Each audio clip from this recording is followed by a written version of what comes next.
আপনারা এপিকিউরাসের নাম শুনেছেন তো? তিনি একজন গ্রিক দার্শনিক। খ্রিস্ট আসারও 341 বছর আগে তিনি একটা ধামাকা প্রশ্ন তুললেন, আজ যেটাকে বলা হয় প্রবলেম অফ এভিল। মানে ঈশ্বর থাকলে এত অশুভ কেন? ব্যাপারটা এরকম, আমরা জানি আল্লাহ সর্বশক্তিমান, তিনি দয়ালু, তিনি নিজেই এই মহাবিশ্ব নিখুঁত প্ল্যান করেছেন, সৃষ্টি করেছেন।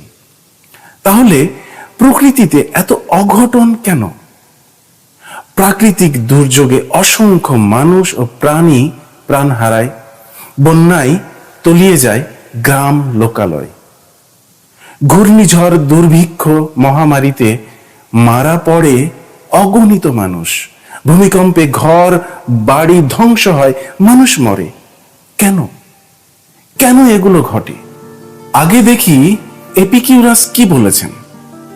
এপিকিউরাসের যুক্তি, যদি সর্বশক্তিমান, সর্বজ্ঞ, সর্বদয়ালু ঈশ্বর থাকেন, তাহলে দুনিয়ায় কোনো অশুভ থাকার কথা নয়।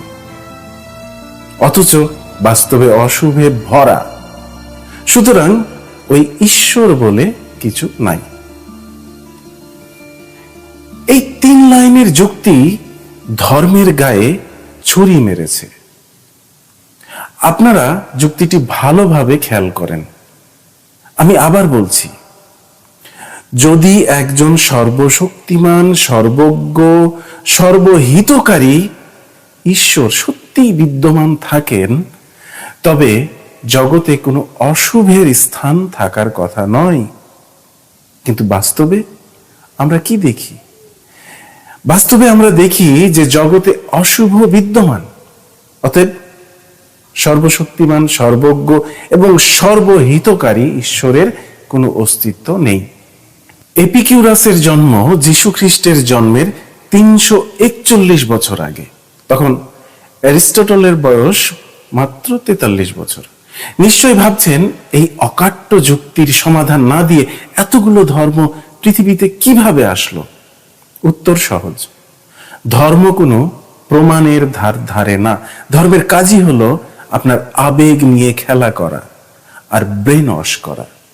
আমরা কোরআনের 87 নম্বর সূরা আল আলার 2 নম্বর আয়াত দেখি, যিনি সৃষ্টি করেছেন, অতঃপর করেছেন দেহের প্রতিটি অঙ্গকে সামঞ্জস্যপূর্ণ। ইংরেজিতে who created and perfectly fashioned all. Perfectly fashioned, বা এই হলো পারফেকশন। একটা শিশু জন্মেই ব্রেন ছাড়া, কেউ হাত নিয়ে জন্মায় না, কেউ চোখ ছাড়া, কেউ অটিস্টিক, কেউ জন্মের কয়েকদিনের মধ্যেই মারা যায়। এটা কেমন খেলা? শুধু দেহের অঙ্গ নয়, প্রকৃতির সর্বত্রই ভারসাম্যের অভাব। এবার বলেন, আল্লাহ পাকের এরকম তামাশা করা কি শোভা পায়? সূরা 3-এর 4 নম্বর আয়াতে বলা হয়েছে, লাকাদ খালাকনাল ইনসানা ফি আহসানি তাকওয়িম। আমি মানুষকে সৃষ্টি করেছি সর্বোত্তম আকৃতি দিয়ে। জন্মগতভাবে বিকলাঙ্গ ও প্রতিবন্ধী শিশুদের দেখে, এদের দুর্দশা দেখে যে কেউ ভাবতে বাধ্য, এদেরকে এভাবে কেউ তৈরি করে থাকলে সে নিশ্চয় সাইকোপ্যাথ। মানুষ জন্মগতভাবে 6 থেকে 7 হাজার জেনেটিক রোগ নিয়ে জন্মাতে পারে। প্রতি 50 জনে একজন সিঙ্গেল জিন ডিসঅর্ডার, 263 জনে একজন ক্রোমোজোমাল ডিসঅর্ডার নিয়ে জন্মগ্রহণ করে। চোখে সমস্যা, কানে সমস্যা, হাড়ে সমস্যা, আমাদের দেহের কোন অঙ্গে সমস্যা হয় না বলেন তো? এই জন্যই দেহের সকল অঙ্গের সমস্যার জন্য ভিন্ন ভিন্ন স্পেশালিস্ট ডাক্তার প্রয়োজন হয়। ডাক্তারের সাহায্য ছাড়া অনেকে দাঁড়াতেই পারে না। একটা বড় অংশের চোখে চশমা দরকার হয়।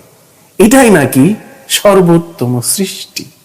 এই যে কোরআনে আল্লাহ বললেন মানুষকে সর্বোত্তম আকৃতিতে সৃষ্টি করেছেন, অথচ আমরা দেখতে পাচ্ছি মানুষের জন্মগতভাবে অনেকের হাত নাই, পা নাই, চোখ নাই, মাথার অর্ধেক গঠিত হয় নাই। তাহলে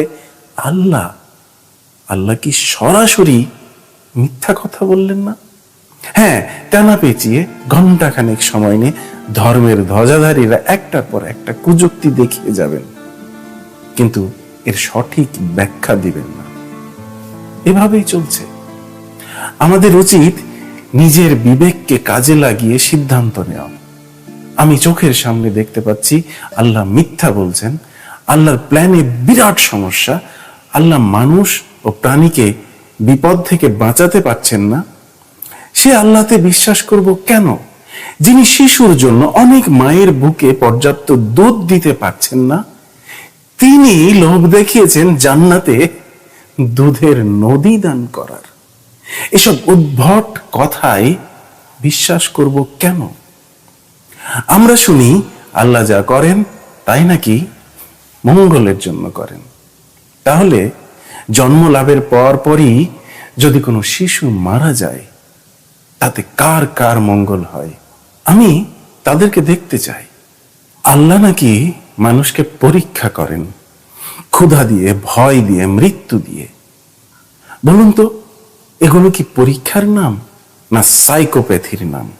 তিনি বিপদ আপদ দিয়ে পরীক্ষা নেন, মানুষ তাকে কেমন মনে রাখে, স্মরণ করে। আচ্ছা, তাকে মনে না রাখলে, স্মরণ না করলে তার কি ক্ষতি হয়?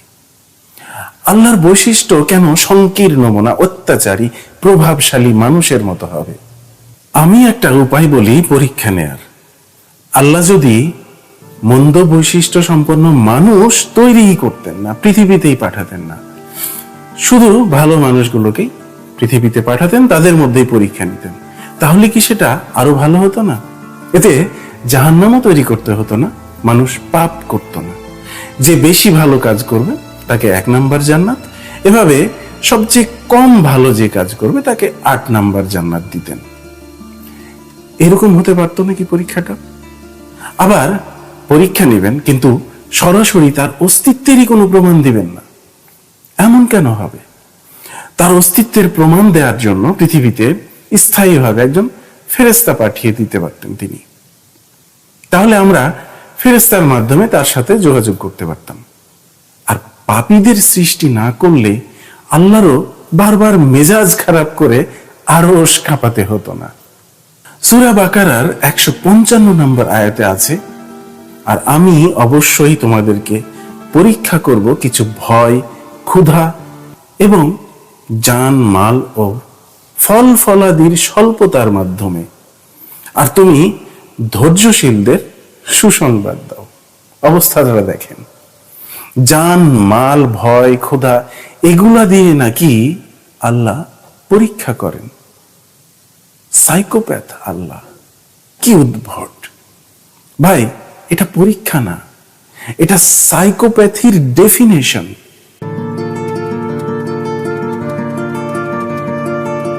আফগানিস্তানে সম্প্রতি ভূমিকম্প হলো, মানুষ মারা গেল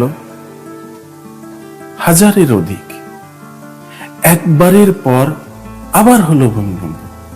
এদিকে তালেবানরা নারীদেরকে উদ্ধার করছে না। এগুলো কোন ধরনের পরীক্ষা?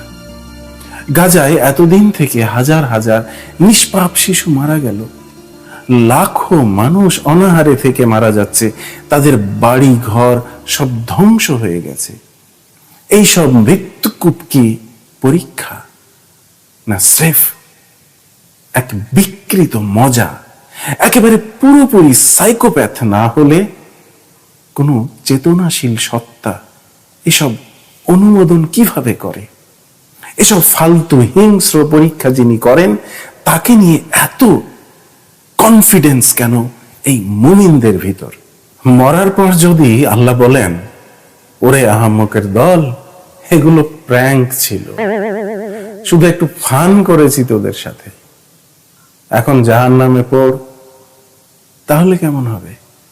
যিনি রিজিকদাতা নাম ধারণ করেও বিনা দ্বিধায় অনাহারে মেরে ফেলেছেন অগণিত মানুষ, অগণিত শিশু, তিনি বাস্তবে থাকলে এরকমই একজন প্র্যাঙ্ক কিং হবেন। প্র্যাঙ্ক কিং হওয়া ছাড়া তার অন্য কোনো গত্যন্তর নাই। অন্যান্য প্রাণীর দিকে তাকাই।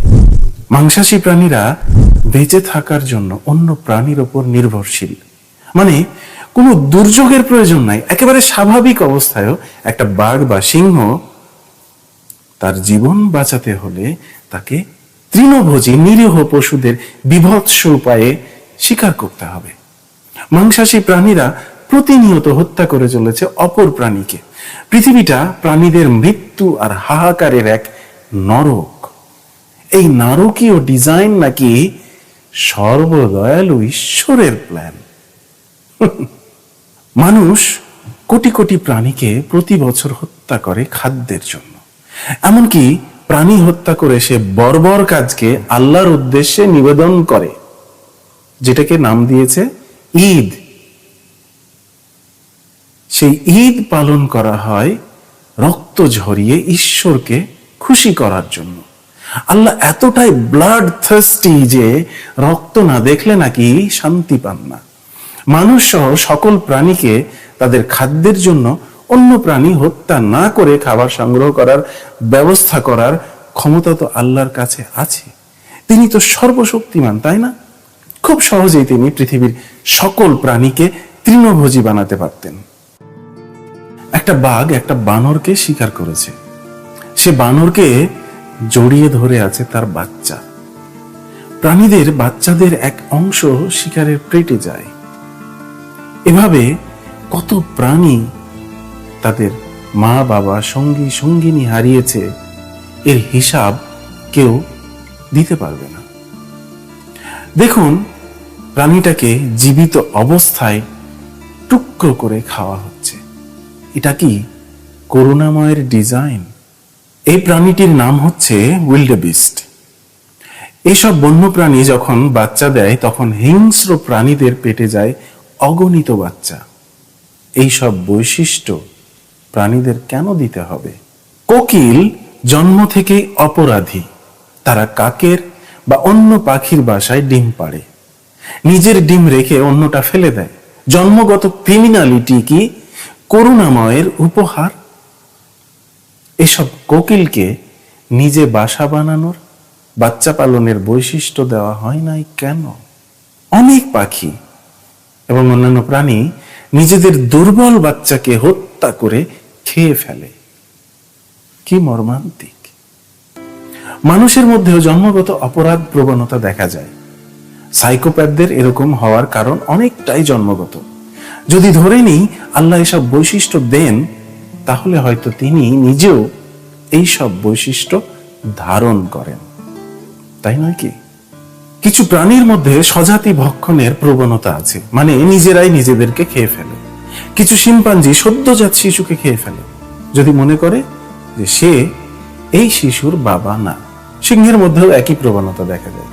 ক্র্যাব স্পাইডার এক ধরনের মাকড়সা যাদের বাচ্চারা মায়ের দেহ খেয়ে ফেলে বড় হয়। স্ত্রী প্রেইং ম্যান্টিস মিলনের পর পুরুষকে মাঝে মাঝে খেয়ে ফেলে। ব্ল্যাক উইডো স্পাইডার তারাও একই কাজ করে। কিছু বলতা তাদের ডিম জীবিত শুককীট কিংবা শুঁয়োপোকার শরীরে পাড়ে। বাচ্চারা পরে এদেরকে ভেতর থেকে খেয়ে ফেলে। কার্ডিসেপস ছত্রাক পিঁপড়া কিংবা শুঁয়োপোকার মস্তিষ্ক দখল করে, শেষে শরীর ফুঁড়ে বের হয়। পুরুষ বেডবাগ স্ত্রী বেডবাগের শরীর ছিদ্র করে সরাসরি শুক্রাণু প্রবেশ করায়। কিছু পিঁপড়ে অন্য কলোনির বাচ্চা অপহরণ করে দাস হিসেবে বড় করে। স্যান্ড টাইগার হাঙ্গরের ভ্রূণ মায়ের গর্ভে থাকা অবস্থায় অন্যান্য ভ্রূণকে অর্থাৎ তার ভাই বোনকে খেয়ে ফেলে। এরকম ডিস্টার্বিং আচরণের অভাব নাই প্রাণী জগতে। আপনাদের কি মনে হয় এগুলো কোনো শুভ চিন্তার ক্ষমতা সম্পন্ন ঈশ্বরের প্ল্যানের অংশ? প্রকৃতিতে বিদ্যমান হিংস্রতা আমাদেরকে চোখে আঙ্গুল দিয়ে দেখিয়ে দেয় আল্লাহ বলতে কিছু থাকা অসম্ভব। এমন কোন ঈশ্বর নাই যিনি পরম করুণাময়, অসীম দয়ালু। করুণাময় আল্লাহর গল্পটা পুরোই একটা ভাওতাবাজি। তারপরেও যদি এমন কোনো গড বা ঈশ্বর থাকে যাকে আমরা বুঝতে অক্ষম, তবে তাতে কোনো সমস্যা নাই। কারণ এই ধরনের ঈশ্বর কোনো ধর্ম পাঠায়নি, নিজেকে পরম করুণাময় বা অসীম দয়ালু বলে দাবি করেনি। আমাদের উপাসনা চাইনি, মিথ্যা প্রতিশ্রুতি